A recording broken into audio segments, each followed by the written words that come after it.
I'm here now. Hello, everyone. On this platform, I share valuable stories.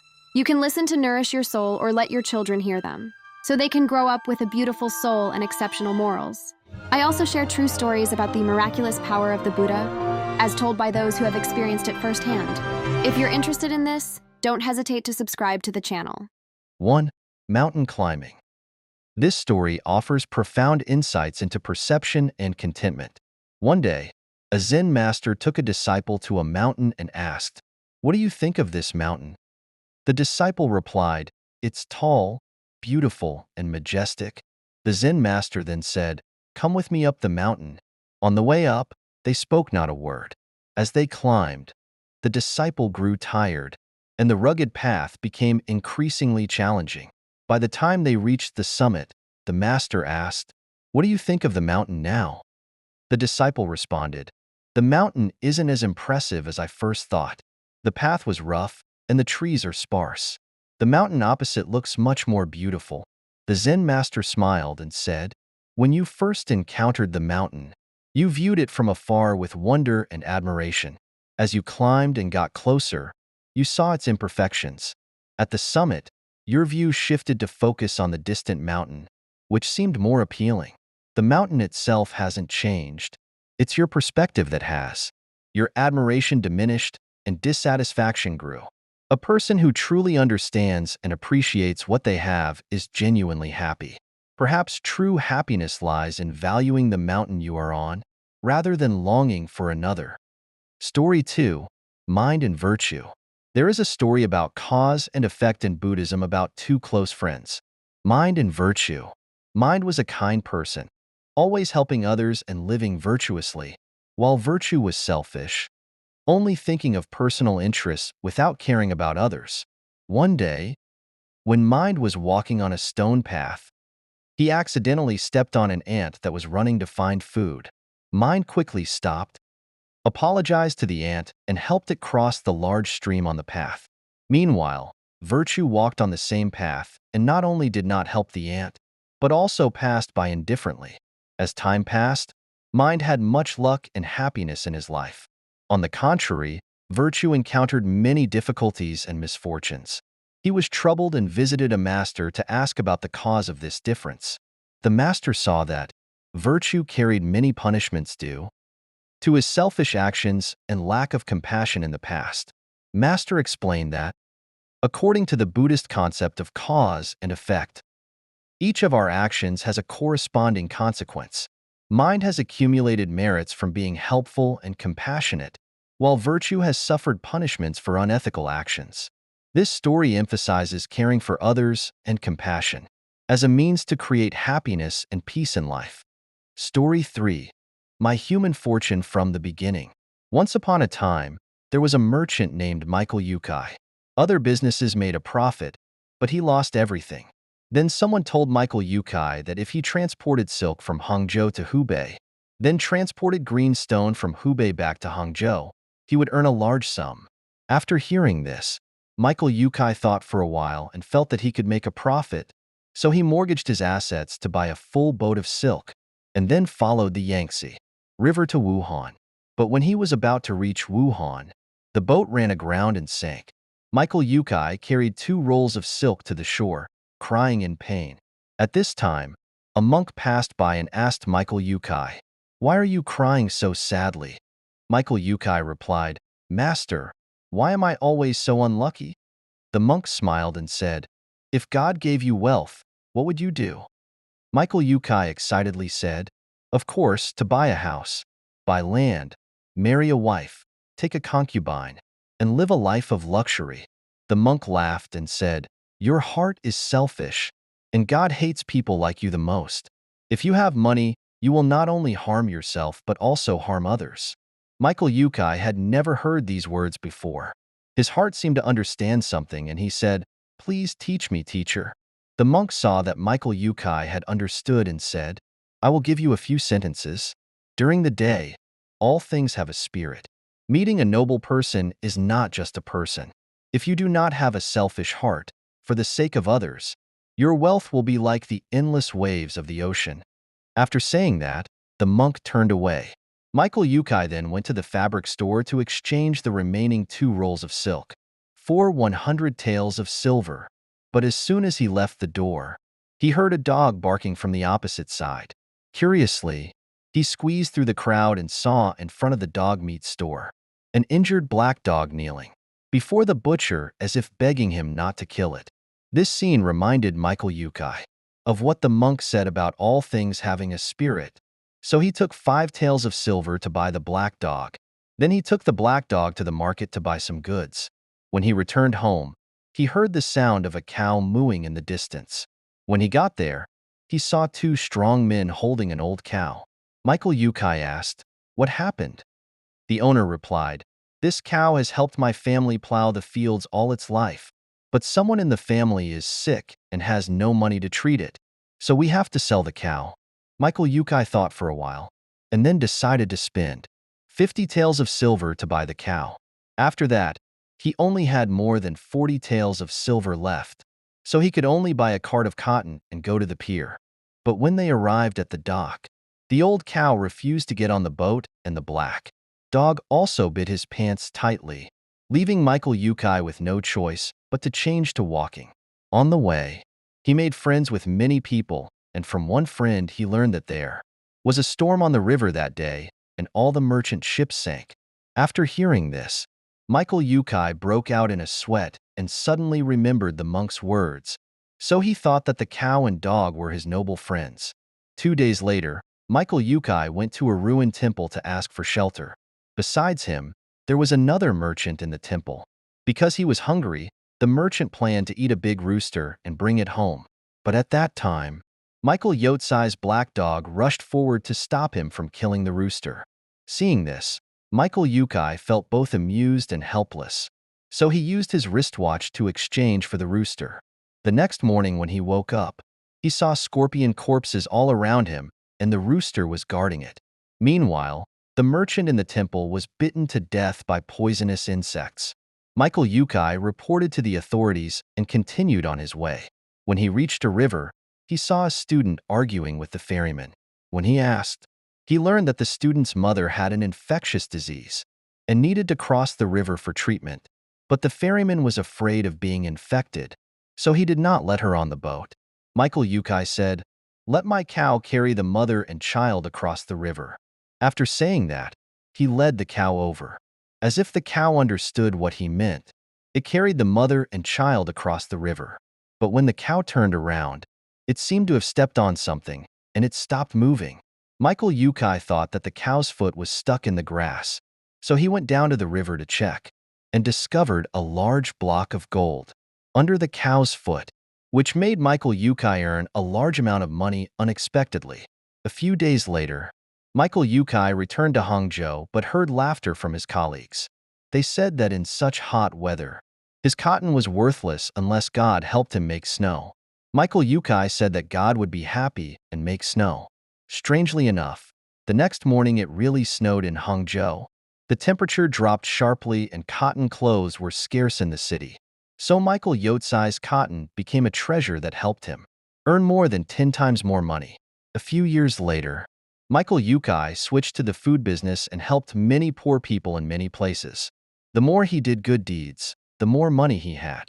It was true as the monk said, "A heart that is not selfish for others is as talented as the endless waves of the ocean." Story 4. Good people and bad people. Why do good people encounter many difficulties, while bad people live comfortably? Let's listen to a story to understand better. Once upon a time, in a small town, there were 2 people. One was a doctor named Victor Chung, with a talent for healing. He was highly respected by the villagers. The second person was Ethan Gray, a butchery, but he lived a very prosperous life and was known by many people. One day, Victor Chung fell ill and passed out. His soul was led by 2 little ghosts to the king of hell. There, Victor was surprised to see Ethan Gray enjoying good wine while he, Victor, was being taken to face various tortures.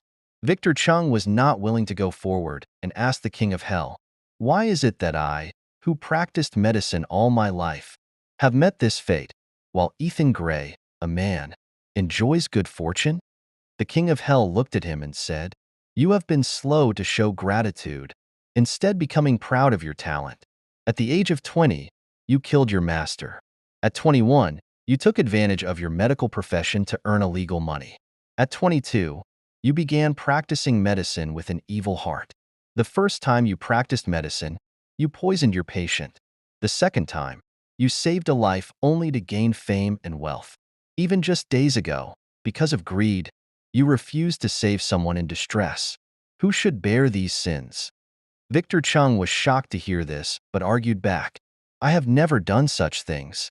The king of hell laughed coldly and continued. Though Ethan Gray is a butchery, he never killed without reason. He acted with principle, taking lives only to provide for the people. He often helped the poor during natural disasters, spending his own money to save them. Such a person deserves to be blessed. Victor Chung listened and was speechless. He recalled his actions and felt deep regret. He sat down on the ground, unable to argue further. The king of hell signaled to the two little devils, and they immediately dragged Victor Cheng to a large lake of reincarnation, filled with black, stinking waste. Victor was in agony in the lake, knowing he had to endure punishment and be reborn as a lowly creature. Meanwhile, Ethan Gray, due to his lifetime of good deeds, would in his next life be born into the family of David Lee. 20. He would pass the imperial examination, and by 25, he would become an official, living a life of glory and wealth. This story teaches us that good deeds are rewarded, God has eyes and does not forgive anyone. I hope that we all stabilize our work and live according to morality and conscience. Story 5. In the previous life, he was a monk who broke the precepts. In this life, he is a dog with a crippled leg. This beautiful and cute little dog was run over by a car and broke its two hind legs. The owner took it to the veterinary hospital to wait for the death penalty injection. Someone informed the master. The master rushed to the veterinary hospital to save it and adopted it in the temple to avoid being discriminated against by others because of its missing legs. The master took care of it like a child. He sewed it a small collar and sewed a pair of long pants to cover its two amputated hind legs. The master even created a wheelchair when the two front legs moved. The whole back body was like a small, flexible mobile car. Look at this happy Teddy dog. Teddy is very smart and understanding. The master happily said that. Teddy followed his disciples to the main hall to worship Buddha every day. Sitting in his wheelchair, his two front legs respectfully clasped together, he could sit still for nearly 2 hours to complete the sutras. While stroking Teddy's head, Master Hugh Duk regretfully told me. A layman once asked the old monk, Hugh Min of the Lam Te Zen sect, about Teddy's unfortunate fate in this life. The old monk told the layman that this dog in his previous life was a monk at Long Kwang Pagoda, but because he broke the precept of sexual misconduct, he should have suffered the retribution of being sent to hell. But thanks to the merit of becoming a monk, he was reincarnated as an animal. This life, getting into a car accident and losing both hind legs is considered a heavy sin with light retribution. Oh, Teddy, don't cry. We won't do stupid things in the future. Only then did I feel surprised to see Teddy, who was happily beside his master, suddenly become sad. His eyes that were originally bright now had 2 lines of tears flowing. This was the first time in my life that I had seen a dog actually cry. Even though his master kept wiping Teddy's tears away, the tears still wouldn't stop falling. Master Hugh Duk had to go out for a while. He told Teddy to sit under the sofa and wait for a while. He quickly pulled the wheelchair over there, but just a few minutes after Master Hugh Duk went out, Teddy crawled out and started looking for his master all over the yard. He searched in the living room, dining room, prayer room, but couldn't find his master. After a moment of stopping, he even planned to go to the bathroom to look for him.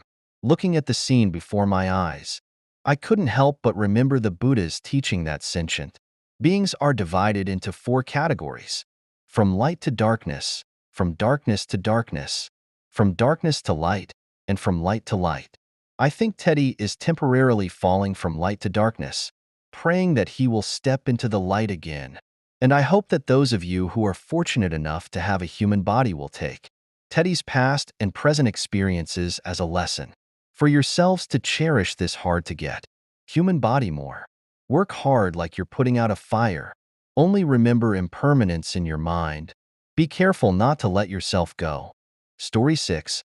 Story of 4 operations. In a certain monastery, an elderly monk wrote 4 equations on the board. 2 plus 2 is equal to 4. 4 plus 4 is equal to 8. 8 plus 8 is equal to 16. And 9 plus 9 is equal to 19. Immediately, the disciples started to protest, saying, "Master, you made a mistake in one of the equations."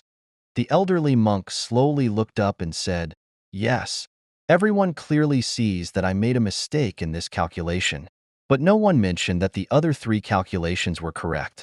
Why is it that no one praised me for the correct answers, but instead, they immediately pointed out my mistake?" This reflects the principle of 100-1 equals 0. When you treat others well 10 times, they may not remember it, but if you make one mistake, they will remember it for a long time and may disregard all the good you've done for them. This is the essence of 100 minus 1 is equal to 0. As the saying goes, give a bowl of rice and you become a benefactor. Give a bag of rice and you become an enemy. Some people easily forget the favors they've received and don't understand the concept of gratitude. Even if you have done 10 good things, just one mistake can erase all your efforts. Even if you dedicate yourself entirely to others, a single misstep can make you appear as a villain in their eyes. Story 7. Poisonous Dragon Mountain. Legend has it that in the world of pure lapis lazuli, there was a mountain named Poisonous Dragon Mountain. It was called Poisonous Dragon Mountain because it was teeming with venomous snakes, including a fearsome 1,000-year-old serpent. This serpent was dozens of yards long and could swallow 10 oxen in a single gulp. Its entire body was covered in deadly poison. The serpent frequently devastated crops and devoured livestock, causing both fear and anger among the villagers. One day, the villagers decided to rise up against the serpent, arming themselves with knives, axes, and bows to eliminate it. However, the serpent's scales were so tough that their weapons could not harm. It only made it more enraged. The serpent chased the villagers mercilessly. When the serpent passed through a narrow ravine, its body was cut by sharp stones, causing it to bleed profusely and seemingly approach death. At this moment, Medicine Buddha happened to pass by and saw the scene. Moved by compassion, he wished to heal the serpent's wounds. However, as Medicine Buddha approached, the serpent opened its mouth to devour him. Despite several attacks, Medicine Buddha remained unharmed. He then told the serpent not to fear, as he had come to save it. Seeing that it could not harm Medicine Buddha, the serpent allowed him to tend to its wounds. Once the serpent's injuries were healed, it intended to attack Medicine Buddha again. But just as it was about to strike, the pain from its wounds became unbearable. Medicine Buddha then told the serpent that from now on, if it harbored any malicious thoughts, its wounds would reopen and the pain would be intolerable. Conversely, performing good deeds would not only alleviate the pain, but also accumulate great merit. The serpent, upon hearing this, asked how it, being a venomous snake, could do good deeds. Medicine Buddha replied that the serpent's skin could be used as medicine to cure others, which would be a significant act of merit. Additionally, regularly shedding its skin would help with blood circulation and would benefit both itself and others. From that time on, the serpent absorbed the essence of moonlight at night and shed its skin during the day, helping countless people. Over the course of many lifetimes, the serpent eventually attained enlightenment and became the Moonlight Bodhisattva. This story teaches us that every being has inherent value and potential. We should use our unique qualities for the benefit of others and ourselves, thereby not only helping others but also accumulating merit for ourselves. In Journey to the West, understanding the symbolism of the main characters can reveal profound insights into the nature of human life and its challenges. The character Xuanzang, Tangsong, symbolizes the physical body, while Sun Wukong, the Monkey King, represents the soul. Zhu Beiji, Pigzi, stands for desires. Sha Wujing, Sandy, embodies reason. And Bai Longma, White Dragon Horse, signifies willpower. The first teacher of Sun Wukong, the Bodhi Patriarch, resided in the three-star cave of the Evil Moon. The term evil moon, combined with the concept of the mind in Chinese idiom, heart-mind, highlights the restless nature of the human psyche. As Mencius said, the mind exhibits 72 different states, reflecting its constant instability. Sun Wukong's two transformative powers symbolize the human spirit's freedom and unbounded nature. The distance from Chang'an to the western heaven, 108,000 miles, symbolizes the vast reach of human thought, capable of spanning great distances in a single thought. When Sun Wukong is trapped under the Five Elements Mountain, his ability to leap is restricted, reminding us that achieving success often requires taming the mind. The golden rod of Sun Wukong, weighing 13,500 pounds, represents the number of breaths a person takes in a day, symbolizing the burdens of life. True strength comes not from physical power but from wisdom and endurance. Sun Wukong's fiery eyes, forged in the furnace of the Eight Immortals, represent the ability to discern truth from falsehood, good from evil, gained through experience. The golden headband that Sun Wukong despises symbolizes invisible constraints, such as parental discipline, societal rules, and personal ethics. In Zen teachings, it is said that no one can imprison you but your own mind. The journey to the Western heaven is not merely a battle against demons but a struggle with one's inner demons. Ultimately, what the pilgrims receive is a sutra without words, illustrating that the true essence of their journey lies in the experiences they gathered along the way. Looking back on one's life, true pride comes from the people met, the paths taken, and the stories lived. Life itself is a journey to the West, and we are all travelers seeking our own sutras. Story 9. Human Value. Once upon a time, there was a boy named Ryan who lived in a county town. From a young age, he had neither parents nor wealth and was a very poor orphan. He had no money or land and could only survive by begging. People looked down on him, and he even looked down on himself. One day, he went to the statue of the Buddha and asked, "Why do I live in such misery? Why does everyone despise me?" At that moment, the Buddha manifested and led him to a place full of weeds and broken stones. The Buddha pointed to an old, worn-out stone and said, "Tomorrow morning, take this stone to the market and try to sell it. But remember, no matter how much someone offers, do not sell it." Ryan, though confused, believed that the Buddha would not deceive him, so he took the stone to the market. For 3 consecutive days, no one showed any interest. On the 4th day, someone finally asked about the price. By the 5th day, someone wanted to buy the stone, and by the 6th day, the old stone could be sold for a decent price. Yet, Ryan remembered the Buddha's instructions and did not sell it. The Buddha then appeared again and said, "Tomorrow, take this stone to the jewelry market and try to sell it. Remember, no matter how much people offer, do not sell it." Ryan followed the Buddha's instructions. On the 1st day, many people asked about the price. On the 2nd day, more people wanted to buy it. By the 3rd day, the stone was valued similarly to gold, but Ryan still did not sell it. The more he refused to sell, the more people believed the stone was extraordinary and its value increased. The Buddha appeared once more and said, "This time, take the stone to the jade market. As before, no matter how much people offer, do not sell it." Ryan took the stone to the jade market, and as soon as it was displayed, it attracted significant attention. Many people were willing to trade jade for the old stone. The more he refused to sell, the higher the perceived value of the stone became. Finally, the Buddha appeared and said, "Every person has their unique qualities and strengths. If you see yourself as an old stone, then you are merely an old stone. But if you believe you are a precious gem, then you are indeed a precious gem." This story teaches us that our value is determined by how we perceive ourselves.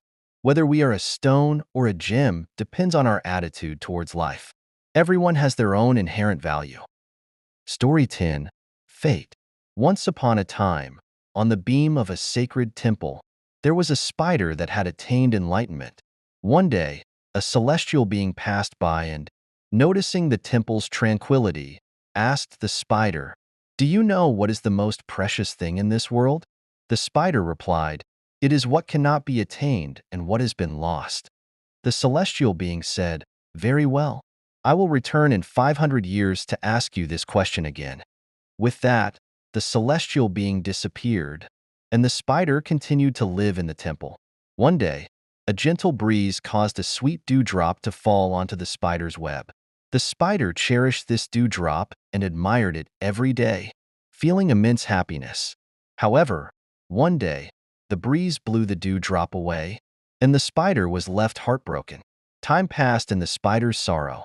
After 500 years, the celestial being returned to the temple and asked, "Do you now know what is the most precious thing in this world?" The spider again answered, "It is what cannot be attained and what has been lost." The celestial being said, "Come with me to the human world." The spider followed the celestial being and was reborn as a human named Nina. After 20 years, Nina was born into a noble family, while the dewdrop was reborn as a scholar named Kai. At a royal banquet, they met again. Kai, with his refined demeanor, became the center of attention and caught the eye of Princess Finn. Nina was confident that her destiny was intertwined with the dewdrop. However, a few days later, Nina received two pieces of news. First, the emperor had arranged for Princess Finn to marry Kai. Second, Nina was betrothed to Prince Sean. Devastated by this news, Nina fell gravely ill. As her wedding day approached, Prince Sean, learning of her illness, was deeply troubled. He came to her bedside, held her hand, and said, "Nina, since I first saw you at the banquet, I have loved you deeply. I have asked my father to let me marry you. If you die, I do not know how I will live." But Nina could no longer hear him, as her spirit was leaving her body. She saw Prince Sean weeping beside her, feeling as though a knife had pierced her heart. That moment, the celestial being reappeared and asked Nina, "Now, can you tell me what is the most precious thing in this world?" With tears in her eyes, Nina said, "It is not what cannot be attained or what has been lost. The most precious thing is the happiness we can hold in the present. Human encounters are predestined by fate. Whether deep or shallow, it is all according to heaven's will. We should cherish each connection and treat each relationship with care." The celestial being responded, "You have now understood. The dewdrop was merely a fleeting guest in your life, coming with the wind and leaving with the wind, destined for Princess Finn. Prince Sean's love for you was constant and quiet. He lacked the courage to express it, and you never looked down to see his love. The most valuable thing is the happiness we can grasp and appreciate in the present moment.